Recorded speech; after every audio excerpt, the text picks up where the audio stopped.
मणिपुर के चूरा चांदपुर को खूब सजाया गया, सड़कें साफ की गई और हर तरफ बैनर पोस्टर लगाए गए। एक खास मेहमान के आने की तैयारी यहां साफ दिख रही थी। ये खास मेहमान है पीएम नरेंद्र मोदी, जो 13 सितंबर को मणिपुर के दौरे पर जाने वाले हैं। लेकिन पीएम मोदी के मणिपुर दौरे से ठीक पहले राज्य में फिर से बवाल हुआ। 11 सितंबर की देर रात चूरा चांदपुर में उपद्रवियों ने पीएम मोदी के स्वागत में लगे बैरिकेडिंग गिरा दी और उसमें आग लगा दी।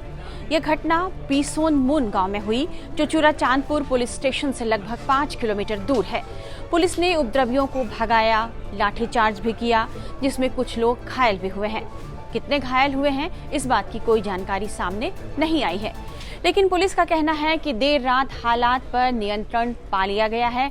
अधिकारियों ने बताया है कि घटना में मामूली नुकसान हुआ है और स्थिति अब काबू में है। हम ये जानने की कोशिश करेंगे, लेकिन पहले आपको पीएम मोदी के मणिपुर दौरे के बारे में बताते हैं और यह भी बताएंगे कि राज्य में मैतेई और कुकी समुदाय के बीच का विवाद क्या है। प्रधानमंत्री का कल का दौरा 2023 में राज्य में शुरू हुए जातीय संघर्ष के बाद मणिपुर की उनकी पहली यात्रा होगी। इसलिए यह दौरा राजनीतिक और सामाजिक दृष्टि से बेहद महत्वपूर्ण माना जा रहा है। 13 सितंबर को राज्य का दौरा करेंगे पीएम मोदी और 8,500 करोड़ रुपए की सौगात भी देंगे। मोदी चूरा चांदपुर के पीस ग्राउंड से 7,300 करोड़ रुपए के प्रोजेक्ट की आधारशिला रखेंगे। यह इलाका कुकी बहुल माना जाता है। इसके साथ ही पीएम मैतेई बहुल इलाके इम्फाल से 1,200 करोड़ रुपए के प्रोजेक्ट का उद्घाटन भी करेंगे।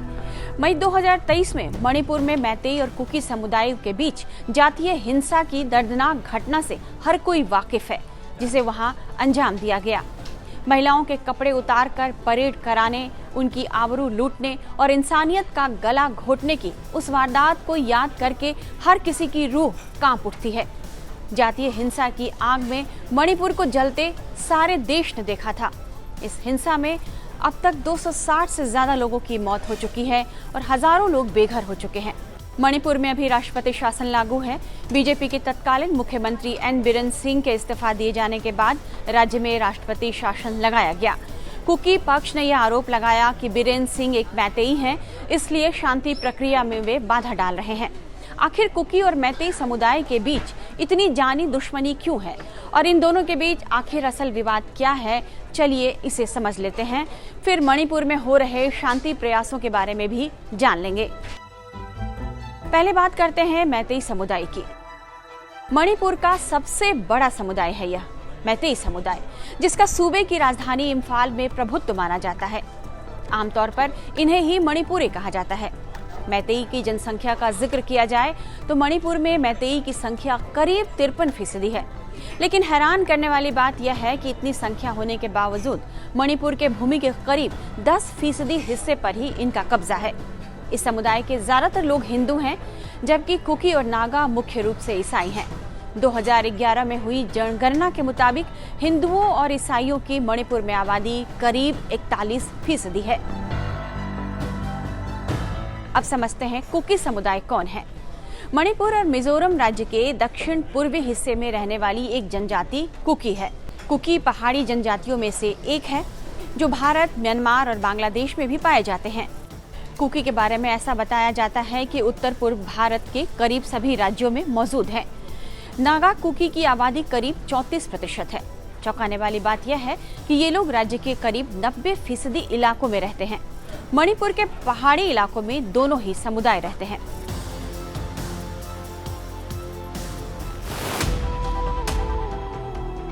मैतेई और कुकी के बीच जो विवाद है, जो संघर्ष आपने 2023 में देखा, उसकी वजह आरक्षण का मुद्दा है। मैतेई समुदाय के लोग लंबे समय से आरक्षण की मांग और जनजातीय में मैतेई समुदाय को शामिल करने की मांग कर रहे हैं।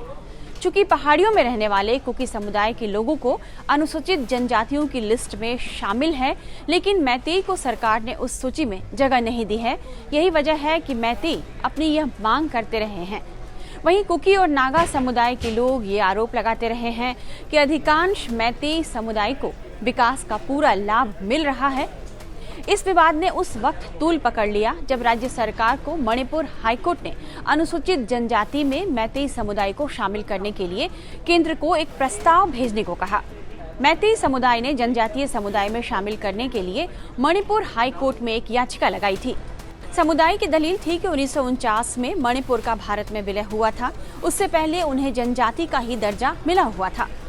14 अप्रैल 2023 को हाईकोर्ट ने राज्य की एन बीरेन सरकार से, जो उस समय मुख्यमंत्री थे, उनसे इस पर कार्रवाई करने को कहा। चूंकि कुकी और नागा मैतेई को आरक्षण दिए जाने के खिलाफ हैं और उनका कहना है कि राज्य की 60 में से 40 विधानसभा सीट पर पहले से ही मैतेई बहुल इम्फाल घाटी में है।